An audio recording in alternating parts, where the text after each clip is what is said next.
What's going on, everybody? This is Jeff, and today we are coming to you from my house in Queen Creek, Arizona, where an excessive heat warning is in effect. So you can see, I mean, these plants are barely holding on, and that's what we're going to address today in this video. We're going to talk about the excessive heat warning and what you need to know, not just for your plants, but for yourself. And basically, you get cabin fever out here. I mean, I'm just showing you how this extreme heat can affect your yard. There's no amount of water that you can provide your plants, some of your plants, to be able to tolerate and handle this extreme heat. So let's go ahead and talk about this in this video. Cabin fever in Arizona when extreme heat warnings are issued.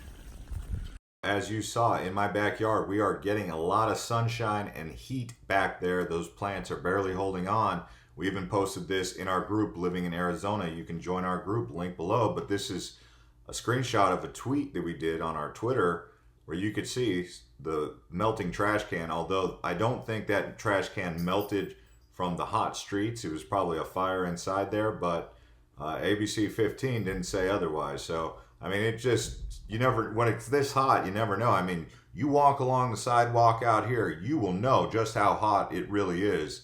I mean, yeah, your feet, you can't do it. You cannot walk on, it's like walking on hot coals.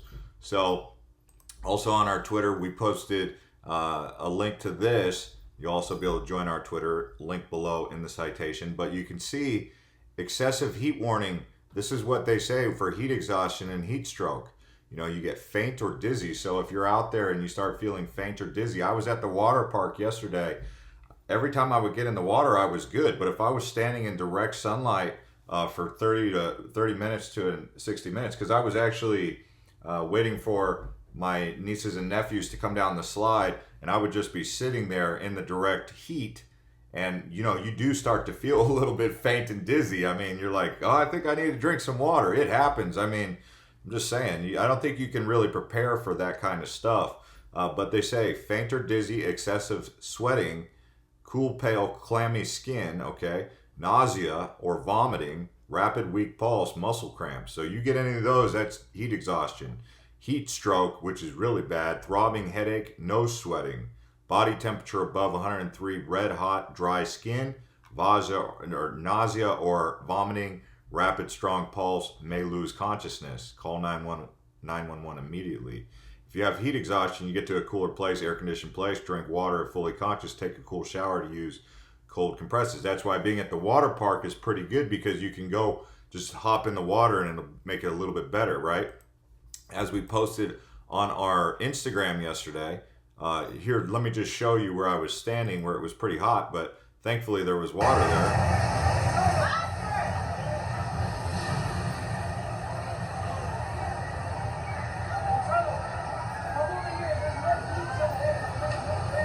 Getting in that water can really cool you off, but if you're just dry the whole time and you're not getting wet, you're going to need shade because it's hot. Okay, so that's where it leads to this thing called cabin fever, because sometimes it's so hot outside, the only thing you can really do is spend time indoors, and that gets pretty boring. It's kind of like when you're in Chicago in the wintertime and you can't really go out in the elements for 2 to 3 weeks because it's a blizzard. I mean, some of you guys are like, oh, get over it, you know, that's life, you know, you can't always have fun, right? I get it. But I'm just saying that I feel like cabin fever in Arizona takes place from June, July, August, and some would even say that it's too hot in May and it's too hot in September. And it doesn't really fully cool down until about Halloween time. So, I mean, you're dealing with almost 6 months out of the year of pretty hot weather. And then in the winter, it can get kind of cold, right? So just telling you guys about this cabin fever thing, which means that you're going to have to be indoors and how much time you're going to spend indoors. Now, don't get me wrong. This is one of those places where you will have, it is an outdoor state, especially for those of you who can handle and tolerate extreme dry heat. Well, just how hot is it? Well, let's take a look here. So right now it's 110 degrees, average lows 89. Now, I've heard it's been as hot as 113, 114, 115 during this cold, or this hot stretch. Not cold, right? But lows in the 90s. So this one's saying 89. Maybe it's a little bit cooler than it has been, but it's been pretty hot. Thankfully, Wednesday we're supposed to get a little bit of relief. We're going to have a nice isolated thunderstorm, monsoon storm come in, a high of 93. That should be really interesting if that does pull through.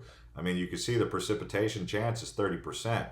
Another thing that I would just like to point out, this was, I think, 3 nights ago at 12 o'clock at night, it was 100 degrees at midnight.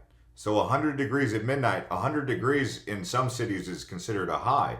So what do you got to do in order to stay cool during these days of extreme sweltering heat if you don't want to be experiencing cabin fever? Well, you better get used to going out to the lake. So you might want to get a jet ski, or you might want to get a couple umbrellas and go hang out at the water. And like I said, even just sitting in the shade, sometimes you actually need to get in the water to cool off, just like it said on that sheet, on that imagery where it said cool down by getting in a cool shower.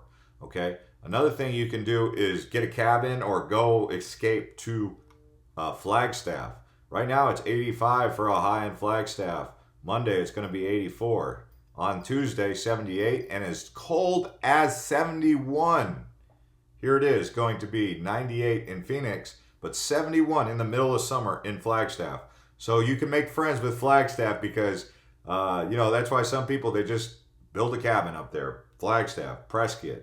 I want to say the elevation in Flagstaff is actually above 7,000 feet thereabouts, and Prescott too, also a mile high. So anytime you go over 5,000 feet elevation, you're in that mile high zone. 7,000 feet being well above a mile high, almost a mile and a quarter above sea level. So these higher elevation areas you get in northern Arizona can provide a great relief. If you're in Tucson, you would go up to Mount Lemmon or even Kitt Peak or something like that down there. But it's hot. It's hot, and you're going to want to spend a lot of time indoors. I mean, how hot is it? Well, just to show you, it's making national news here on ABC. Summer scorching, bringing 110-degree temperatures to California and Arizona. So it's not just Arizona that's getting hit with this. It's all across the Southwest. And, California, right along the border of Arizona and California in particular, Yuma, for those of you who want to be in Yuma right now, it is extremely hot. Okay? It was 116 degrees when I checked the weather down in Yuma.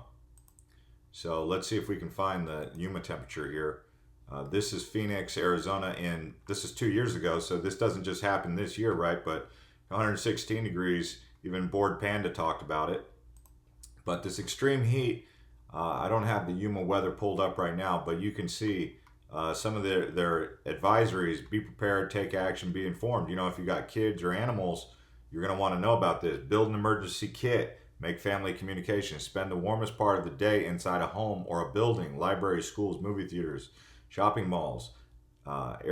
Circulating air can cool the body by increasing the precipitation rate of evaporation. Postpone outdoor games and activities. This is the type of weather that's so hot that if you had a baseball game scheduled, it might actually get canceled or postponed until the sun actually goes down, because it is that hot. In extreme heat, you should never leave children or pets in closed vehicles. Stay indoors as much as possible and limit exposure to the sun. Stay on the lowest floor out of the sunshine if air conditioning is not available, because if you're on a second floor and the air conditioning is not working, it can be pretty bad. Drink plenty of water even if you do not feel thirsty. Avoid drinks with caffeine. Persons who have epilepsy or heart or kidney or liver disease are on fluid restricted diets or have a problem with fluid retention should consult a doctor before increasing liquid intake. It's probably not a good day to go out day drinking in Arizona when it's extremely hot. Protect your face. I like to wear those full brim hats or long sleeve shirts. Stuff like that can really keep your body a little bit cooler than direct sun to skin contact, right? And just having to stay indoors. If you can get a house with a pool, that's a really good thing. If you can get a house in a community that has a community center with a pool, you might find solace and relief over there, whether you're indoors at the air-conditioned facility that they have or at the pool just hanging out. But you're going to need lots of shade, and this is just, it's real. I mean, it can sneak up on you too. That's why they call it excessive heat warning.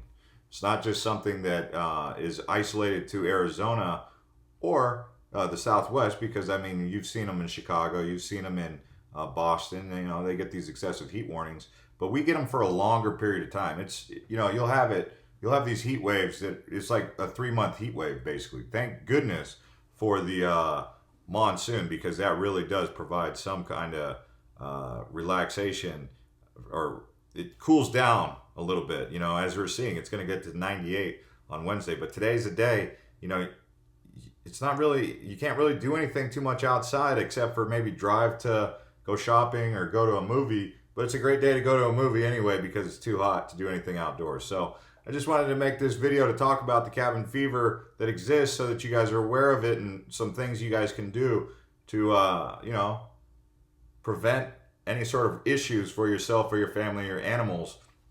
And thanks to everyone who's been subscribing to Living in Arizona and liking these videos, and we will see you next time.